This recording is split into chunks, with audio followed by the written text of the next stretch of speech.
Bugün Trendyol'dan ettiğim alışverişimi sizlere göstereceğim. Bunu da qeyd edim ki, videoda gösterdiğim bütün məhsulları endrimlə əldə etmişim. İlk önce Flormar'ın rəsmi satıcısından əldə etdiyim belə bir pomada. Bu pomadanın iki nömrəsi çox qarşıma çıxırdı. Biri 013, biri də 015. Mən bu alışverişimdə 013 nömrəsini aldım və həqiqətən də tərifləndiyi qədər var. Qiyməti 11 manat 54 qəpik. İndi isə L'Oreal'ın rəsmi satıcısından əldə etdiyim məhsullara baxaq. Maybelline'dən belə bir tuş və bu NYX'ın ənliyinin üzərində hədiyyə olaraq gəlmişdi. Daha sonra NYX'ın belə bir pomadası. Qiyməti 14 manat 57 qəpik. Yenə L'Oreal'dan teleskopik tuş. Qiyməti 13 manat 40 qəpik. Bu üçünü isə hədiyyə olaraq qoymuşdular. NYX'ın belə bir ənliyi.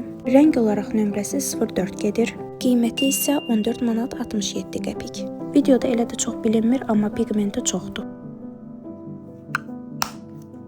Gəldik sonuncu kargoya. Bu da gördüğünüz kimi oversize sweatshirt'tür. Qiyməti də 18 manat 88 qəpik. Bugünkü videonun da sonuna gəldik. İzlədiyiniz üçün təşəkkürlər, sağ olun.